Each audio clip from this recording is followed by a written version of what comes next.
Hello friends, welcome to my YouTube channel NCERT guidance. आज हम करने वाले हैं क्लास 9 मैथ्स का चैप्टर नंबर 1। पिछली वीडियो में हमने एक्सरसाइज 1.2 के एक्सरसाइज प्लस एग्जांपल्स ख़त्म किए थे। आज हम एक्सरसाइज 1.3 के क्वेश्चंस करने जा रहे हैं। तो देखिए, यहाँ पे क्वेश्चन नंबर 1 है हमारे सामने। Write the following in decimal form and say what kind of decimal expansion each has. यहाँ पर हमें कुछ क्वेश्चंस दिए गए हैं डेसिमल की फॉर्म में। हमें इनको सॉल्व करना है और हमें बताना है कि इसका एक्सपेंशन क्या है। मींस ये टर्मिनेटिंग है, नॉन टर्मिनेटिंग है, किस टाइप के हैं। तो देखिए, इसका आंसर हम देख लेते हैं। क्वेश्चन नंबर 1 है हमारे पास 36/100। 36/100 को हमने किस वे में लिखा है? 0.36। क्योंकि देखिए, नीचे जितने ज़ीरोज़ होते हैं, ये देखिए 2 ज़ीरो हैं, तो हम डेसिमल कहाँ पे लगाएंगे? 2 ज़ीरो से पहले। ये देखिए, 2 ज़ीरो से पहले हमने डेसिमल लगा लिया। और क्योंकि ये नंबर हमारा फिनिश हो गया है, टर्मिनेट हो गया, इसलिए हमारा क्या है इसका आंसर? टर्मिनेटिंग। आगे देखते हैं, दूसरा क्वेश्चन है हमारे पास 1/11। और 1/11 को जब हमने डिवाइड किया, देखिए डिवाइड किस तरीके से किया है, अंदर 1 डाला है और बाहर 11। तो इस तरीके से हम डिवाइड करते चले गए, तो उसका आंसर हमारे पास ये आया 0.09। और 09 पे हमारे पास बार लगा हुआ है, इसका मतलब 0909 क्या हो रहा है? रिपीट हो रहा है। इसलिए ये क्या है इसका आंसर? Non terminating repeating. आगे देख लेते हैं, क्वेश्चन नंबर 3 की तरफ चलते हैं। क्वेश्चन नंबर 3 में देखिए, मिक्स्ड फ्रैक्शन में हमें दे रखा है। तो मिक्स्ड फ्रैक्शन के लिए सबसे पहले हम इसे सॉल्व करेंगे। ये हमारे पास 4 है, 1/8 है, तो ये मल्टीप्लाई होगा और ये प्लस होगा। तो 8 4 जा 32, 32 और 1 33। तो 33/8 इसको हम डिवाइड करेंगे और डिवाइड करने पे हमारे पास आ जाएगा 4.125। और ये हमारा क्या नंबर निकलेगा? टर्मिनेटिंग, क्योंकि इसका एंड हो चुका है, पूरा डिवाइड हो चुका है, नो रिमाइंडर। इसके बाद देखते हैं नेक्स्ट क्वेश्चन। नेक्स्ट क्वेश्चन में देखिए हमें क्या बोल रहे हैं। नेक्स्ट क्वेश्चन में हमारे पास फोर्थ नंबर में 3/13 है। अगेन इसको हमने डिवाइड किया और डिवाइड करने पर फिर से बार लग गया, यानी कि ये नंबर रिपीटिंग है, रिपीट हो रहे हैं। 230769, अगेन 230769, इस तरीके से चलता जाएगा, इसलिए यहाँ पे बार लग चुका है। तो ये नंबर हुआ हमारा non terminating repeating. Question number 5, part 5 में देखिए क्या है हमारे पास? 2/11 है और 2/11 को हमने फिर से डिवाइड किया और डिवाइड करके हमारे पास फिर से रिपीटिंग टर्म आ गई 0.18 और 18 पे बार। और इसका आंसर वही है, नॉन टर्मिनेटिंग रिपीटिंग।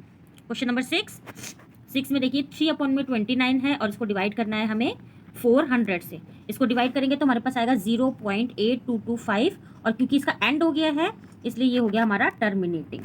ठीक है, तो क्वेश्चन नंबर 2 की तरफ चलते हैं। क्वेश्चन नंबर 2 में हमसे कह रहे हैं, यू नो डैट 1/7 और 1/7 को डिवाइड करके उसकी वैल्यू दी गई है, जिसपे बार लगा हुआ है। Can you predict what the decimal expansion of 2/7, 3/7, 4/7, 5/7 और 6/7 are without actually doing the long division. मतलब हमें डिवाइड नहीं करना है और बिना डिवाइड किए हुए हमें इन सब का डेसिमल एक्सपेंशन निकालना है। तो उसके लिए एक सीधा सा मेथड है। देखिए 1/7 की हमें वैल्यू दे ही रखी है, तो 2/7 की वैल्यू हम कैसे निकालेंगे? देखिए 2 मल्टीप्लाई 1/7। तो देखिए 2 का तो 2 ही रहेगा, और 1/7 की हमें क्या वैल्यू दे रखी है? 0.1428 समथिंग बार लगा हुआ है। तो अगर हम इसको इसके साथ मल्टीप्लाई कर देंगे ना, तो हमारा ये नंबर आ जाएगा। इसी तरीके से 3/7 को भी हम ऐसे ही करेंगे। 3/7 के लिए देख लेते हैं एक बार। ये देखिए 3/7 भी, ये देखिए 3/7 है। 3 को हम अलग कर लेंगे और 1/7 की वैल्यू पुट कर देंगे। 3 हो गया और 1/7 की वैल्यू हमारी थी 0.142857। इस तरीके से बार लगे हुए, तो इनको भी मल्टीप्लाई करेंगे तो हमारा ये आंसर आ जाएगा। इसी तरीके से हम अपनी बाकी के टर्म्स 4/7, 5/7, 6/7, ठीक है, इस तरीके से सारी टर्म्स हम अपनी निकाल लेंगे। क्वेश्चन नंबर 3 देखते हैं। क्वेश्चन नंबर 3 में क्या कह रहे हैं? Express the following in the form P/Q where P and Q are integers and Q is not equal to 0। इस टाइप के क्वेश्चन में एग्जाम्पल्स में पहले आपको एक्सप्लेन कर चुकी हूँ, लेकिन यहाँ पे सॉल्यूशन दे रखा है, तो हम एक दो क्वेश्चन के देख लेते हैं। देखिए पहला क्वेश्चन दिया हुआ है आपको 0.6 पे बार, तो आपको ये P और Q की फॉर्म में दिखाना है। इसके लिए हम क्या करेंगे? एक्स लेट कर लेंगे और x की जगह पे हम क्या डालेंगे? 0.666, क्योंकि इसके ऊपर बार लगा हुआ है, इसलिए ये रिपीटिंग टर्म्स है। इसके बाद देखिए यहाँ पे देखिए हम मल्टीप्लाई करेंगे दोनों टर्म्स को 10 से। और 10 से क्यों मल्टीप्लाई करेंगे उसका रीज़न मैं आपको बताती हूँ। क्योंकि यहाँ पे जो हमें क्वेश्चन दे रखा था, ये देखिए 0.6 पे बार, तो एक ही टर्म पे बार था, जितनी टर्म पे बार होता है उसी के हिसाब से मल्टीप्लाई की जाती है। अगर 2 टर्म्स पे बार होता है, जैसे कि 0.53 पे बार होगा, तो जो 2 टर्म्स है ना, 2 टर्म्स के हिसाब से हम 100 से मल्टीप्लाई करेंगे। इसके आगे देखते हैं। तो हमने 10 से दोनों साइड्स को मल्टीप्लाई किया, ये देखिए 10 से मल्टीप्लाई किया इधर और 10 से मल्टीप्लाई किया इधर, तो ये आ गया हमारा। इसके बाद देखिए यहाँ पे आ गया 10x, और यहाँ पर जैसे कि मैं पहले बता चुकी हूँ, इस जगह पर जहाँ पर 6 + x लिखा हुआ है, ये हमारा कैसे आया वो मैं आपको बताती हूँ। देखिए इसके ऊपर हमारा था 6.666। अब इसको हमें 2 पार्ट्स में ब्रेक करना है, एक तो इधर और एक इधर। इस पार्ट में तो x ही आएगा, यानी कि x की वैल्यू आएगी, और बचे हुए पार्ट्स में हमें खुद देखना है कि यहाँ पे हम क्या वैल्यू डालें। तो इसका एक इजी मेथड मैंने आपको बताया था कि जो भी आप x की वैल्यू लेट करेंगे, जो भी वैल्यू लेट करेंगे, उसमें से इस वैल्यू को माइनस कर देंगे, यानी कि सब्ट्रैक्ट कर देंगे। देखिए मैं करके दिखाती हूँ। देखिए मेरी वैल्यू थी 6.666 और मेरी एज्यूम वैल्यू ये थी 0.666। सब्ट्रैक्ट करेंगे हम, 6 में से 6 का 0 0 0 और 6। अब देखिए डेसिमल के बाद 0 की कोई वैल्यू नहीं रह जाती है, तो आंसर है हमारा 6। देखिए यहाँ पे ये यूज़ किया गया है, देखिए 6 + x। तो हमने जो अपने नंबर को ब्रेक किया ना, ये देखिए हमने अपने नंबर को ब्रेक किया था, 6.666 था, इसको हमने जो ब्रेक किया था, तो एक टर्म तो आई थी हमारी 6 प्लस और दूसरी टर्म आई थी 0.666। मतलब x की जो भी वैल्यू होगी ना वो हम यहाँ पर डाल देंगे, और दूसरी वैल्यू आएगी माइनस करके, यानी कि इसको और इसको माइनस करके। ठीक है, तो इसके बाद देखिए क्या करेंगे। देखिए ये आ गया हमारा 6 + x, यानी कि जो हमारी x की वैल्यू हमने जो एज्यूम की थी 0.666, उसकी जगह हमने x ले लिया, तो ये आ गया हमारा 6 + x। x को हमने उधर ले जाके, ये देखिए वहाँ पे ले जाके माइनस कर दिया 10 से, तो हमारा गया 9x और इधर बच गया 6। x को यहीं पे छोड़ देंगे, x को यहीं पे छोड़ देंगे, ये देखिए x को यहाँ पे हमने छोड़ा, यहाँ हमारा रह गया 6 और ये आ गया 9। इसको हम काटेंगे तो 3 × 2 = 6, 3 × 3 = 9, इनकी 2/3। ये देखिए हमारा आ गया आंसर 2/3। तो इस तरीके से हम इन क्वेश्चंस को सॉल्व करेंगे। नेक्स्ट क्वेश्चन की तरफ चलते हैं। देखिए नेक्स्ट क्वेश्चन में क्या कह रहे हैं। नेक्स्ट क्वेश्चन में हमारे क्वेश्चन नंबर 2 में देखिए हमें क्या दे रखा है, 0.47 पे बार, और उसका रिपीटेशन वैसे ही किया गया है 0.477। अब देखिए देखने में हमें लग रहा है कि 0.47 पे बार है, लेकिन असल में 47 पे बार नहीं है, ये ओनली 7 पे बार है। बार ओनली 7 पे लगा हुआ है, लेकिन लग रहा है हमें कि 0.47 पे बार है, तो इसको हम इसके अकॉर्डिंग लेके चलेंगे। तो इसमें देखिए एक तरीका तो ये दे रखा है हमें कि हमने यहीं पे इसको डिवाइड कर लिया है, मतलब यहीं पे इसको 2 पार्ट्स में डिवाइड किया है, एक तो 4/10 और एक 0.777/10, और उसके बाद हम x को लेट करेंगे, फिर अगेन 10 से हमने मल्टीप्लाई कर दिया दोनों साइड्स, और इस तरीके से हमारा आगे का क्वेश्चन चलेगा। लेकिन दूसरा मेथड मैं आपको बताती हूँ, दूसरे मेथड में क्या करना है।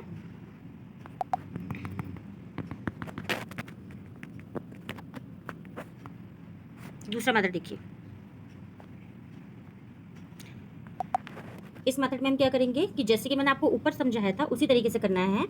0.47 यानी कि 7 पे बार है, हमने x लेट कर लिया, और x लेट करने के बाद हम क्या लिखेंगे, सेम वैसे ही 0.477, क्योंकि 7 की रिपीटेशन है। उसके बाद देखिए 10 से मल्टीप्लाई करेंगे, ये हो गया 10x, और इधर सेम 10 से मल्टीप्लाई करेंगे तो ये हो गया 4.77। चाहे आप 10 से मल्टीप्लाई करके देख लीजिएगा।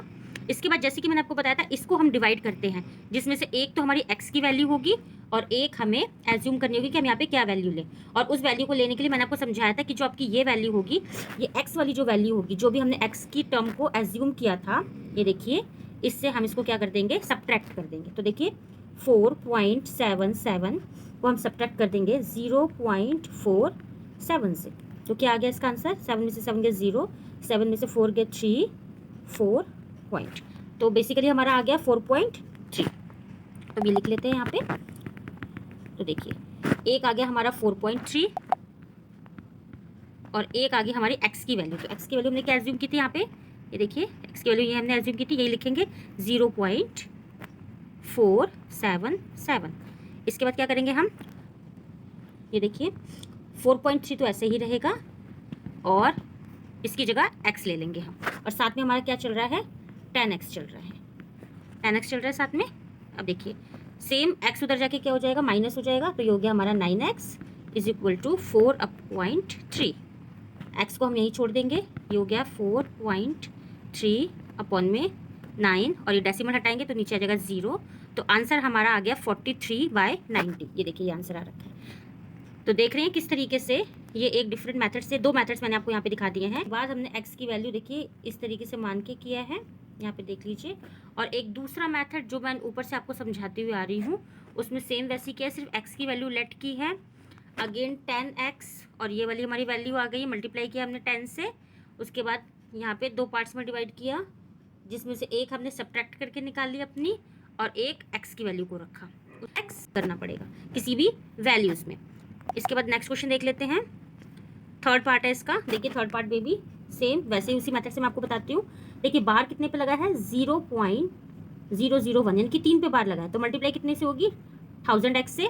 इधर भी 1000x से मल्टीप्लाई हो गई, ये देखिए इसको 1000x से किया तो ये वैल्यू आ गई। उसके बाद सेम वैसे ही ये वाला जो नंबर था हमारा 1.001001, अब इसमें से हमें दो पार्ट्स निकालने हैं। तो एक जैसे कि मैंने आपको बोला था, एक तो x की वैल्यू ही होगी और एक हमें सब्ट्रैक्ट करके निकालना होगा। तो सब्ट्रैक्ट हम किस में से करेंगे, इस वैल्यू में से, जो x की वैल्यू होगी उसी में से हम सब्ट्रैक्ट कर देंगे। देखिए मैं सब्ट्रैक्ट करके आपको दिखाती हूँ।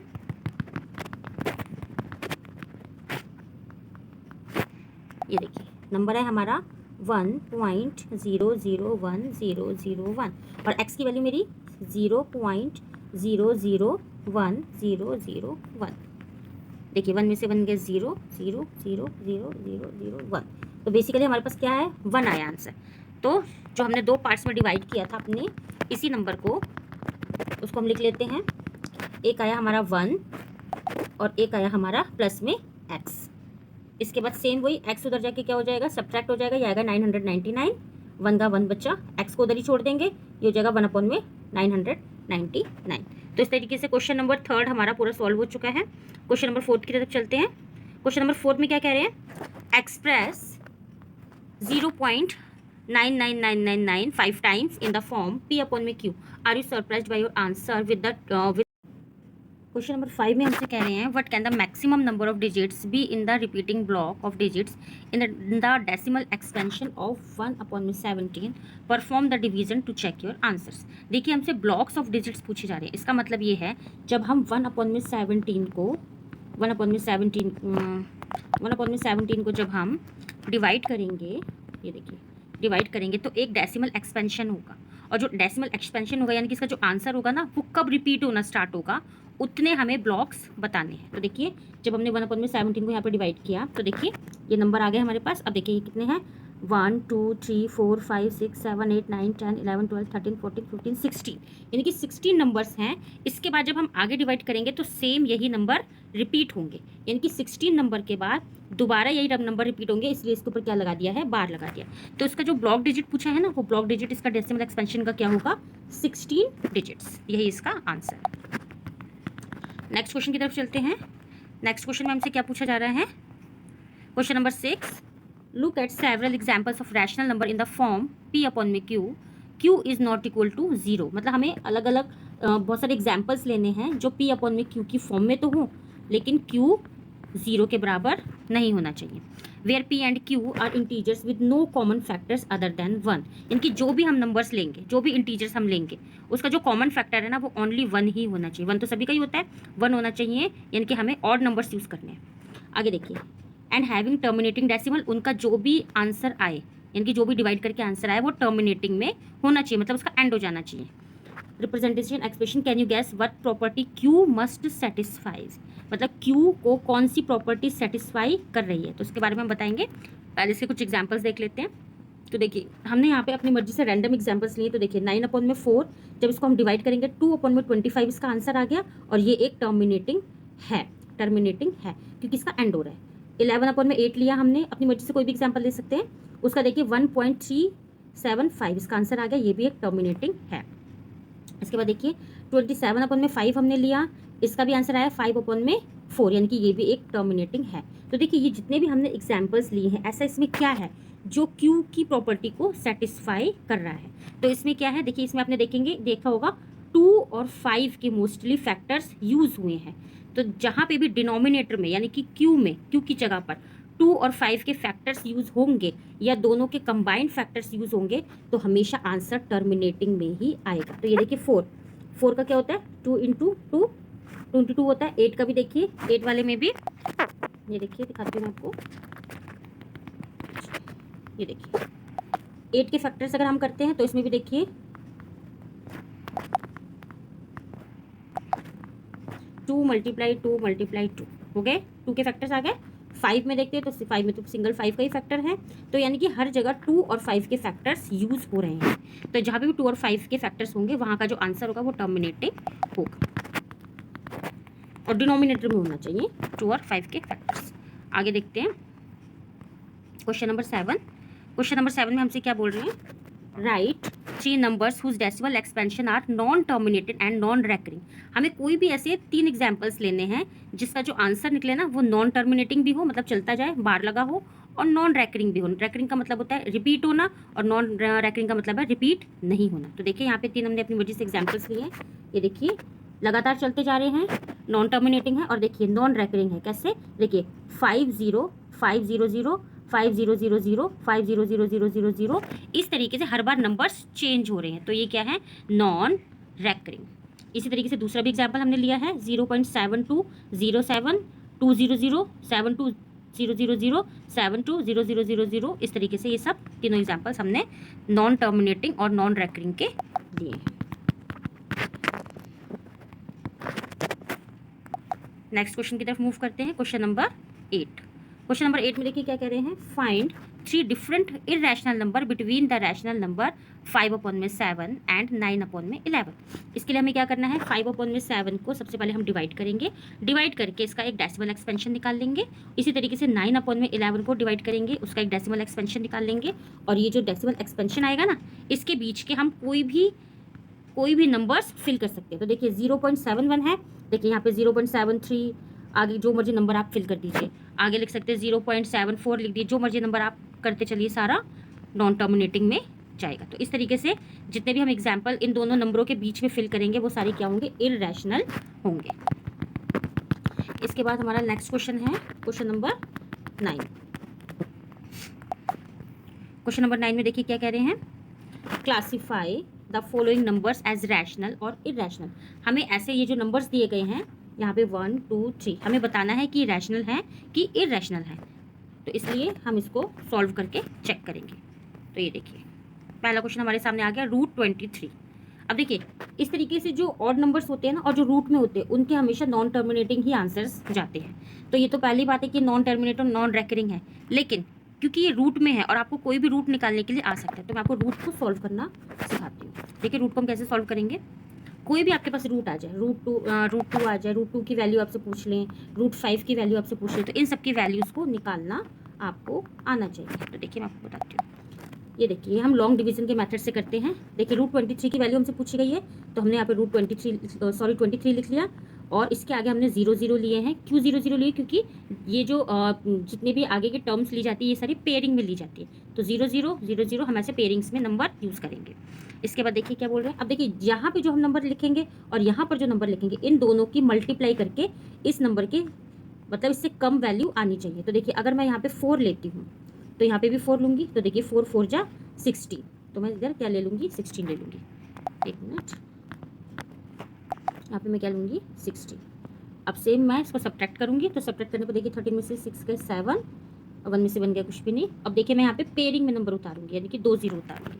इसके बाद देखिए आगे जितना नंबर यहाँ होता है उतना ही नंबर हम यहाँ पे लिख के प्लस करते हैं। तो देखिए 4 और 4 कितना हो गया, 4 और 4 हो गया हमारा 16, ये 16 आ गया। अब देखिए सेम वैसे ही मुझे यहाँ पे एक नंबर ऐड करना है, मतलब एक नंबर कुछ भी रख के मल्टीप्लाई करना है, और सेम नंबर वो यहाँ पर होना चाहिए, और दोनों की मल्टीप्लिकेशन करते हुए यहाँ पे जो भी वैल्यू आएगी वो इससे 700 से कम होनी चाहिए। तो देखिए हम कर लेते हैं, ये देखिए अगर मैं 16 लेती हूँ और 16 के साथ मैं 7 यूज़ करती हूँ, और नीचे भी मुझे 7 ही लेनी पड़ेगी, सेम लेना पड़ता है, तो 7 7 जा 49, 4 7 6 जा 56, 56 और 4 60, 60 का 0, कैरी 6, 7 1 7, ये आ गया 30, सॉरी 13 नहीं आया, ये आ गया हमारा 16 लिया था हमने, तो 6 7 0 और ये आ गया कैरी 7, 7 1 7, 7 8 9 10 11 12 13। तो ये 13 तो हमारा बहुत ज़्यादा आ रहा है। दोबारा से चेक करते हैं, यहाँ पे कुछ मिस्टेक हो रही है, दोबारा से देखते हैं। 4 और 4 यहाँ पे थोड़ी सी मिस्टेक हुई है, ये देखिए 4 और 4 16 नहीं होता है, 4 और 4 8 होता है, ये देखिए 4 और 4 8 और 8 लेंगे हम, यानी कि दोनों को प्लस करके हम 8 लेंगे। यहाँ पे जो भी नंबर हम लेंगे उसकी मल्टीप्लाई करते हुए यहाँ पे जो वैल्यू आएगी वो 700 से कम होनी चाहिए। तो हम चेक कर लेते हैं, ये देखिए 8 के साथ मैं क्या वैल्यू डालूँ, अगर मैंने 7 डाली तो इधर भी 7 लिखना पड़ेगा। मल्टीप्लाई करते हैं, 7 7 49, कैरी 4, 7 8 56, 56 और 4 60, तो ये आ गया मेरा 609, 609 आ गया। तो हम यहाँ पे क्या लेंगे, 609, ये देखिए। अब इसको हम फिर से सब्ट्रैक्ट करेंगे, तो 10 में से 9 गया 1 9, ये आ गया हमारा 91, और ऊपर से पेयरिंग में से फिर हम 0 0 उतारेंगे, ये देखिए। और यहाँ पे 8 था तो फिर से 8 आ गया, 8 और 8 60। इस तरीके से हमारा ये आगे बढ़ता जाएगा, और ये हमारा कितने पे गया था, 7 पे गया था, ठीक है। फिर डेसिमल लगेगा, ये देखिए, सॉरी ये आ गया हमारा 4, फिर पॉइंट, फिर डेसिमल आएगा, क्योंकि हमने ये 0 0 यूज़ किए हैं और ये 0 0 हमने सारे डेसिमल के बाद किए हैं, इसलिए 4 के बाद डेसिमल आएगा। इस तरीके से हमारा एक्सपेंशन बढ़ता जाएगा। तो ये एक रूट को सॉल्व करने का तरीका है। किसी भी तरीके के आपके पास रूट आ जाते हैं और रूट की वैल्यू आपको लर्न नहीं होती है एग्जैक्ट, तो आप इस तरीके से अपने रूट की वैल्यूज़ को निकाल सकते हैं। आगे देख लेते हैं, यहाँ पे देखिए 223 की वैल्यू ये है, और ये हमारी क्या है, नॉन टर्मिनेटिंग है, नॉन रेकरिंग है। क्वेश्चन नंबर 2 में क्या दे रखा है, 225। अब देखिए 225 के हम फैक्टर्स बना के देख लेते हैं कि ये बाहर निकल रहा है या नहीं निकल रहा है। तो देखिए 225 ये हो गया हमारा, ये हो गया हमारा 5 4 जा 20, 2 5 9 जा 45। इसके बाद देखते हैं आगे, 7 7 जा 49, और ये हो गया 7 1 जा 7। तो देखिए ये हमारे फैक्टर्स आ रहे हैं। तो 225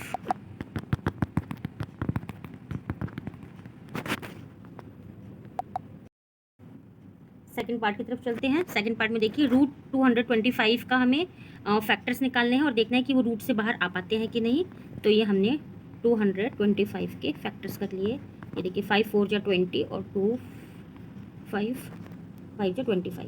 आगे 5 9 जा 45, 3 3 जा 9, 3 1 जा 3। तो देखिए हो गए हमारे पेयरिंग्स आ गए, इनके एक 5 आ गया, एक 3 आ गया, तो 5 3 जा 15 आ गया हमारा। तो इनकी बाहर निकल गए नंबर्स, रूट से बाहर निकल गया, तो इसका मतलब ये हमारे हो गए टर्मिनेटिंग।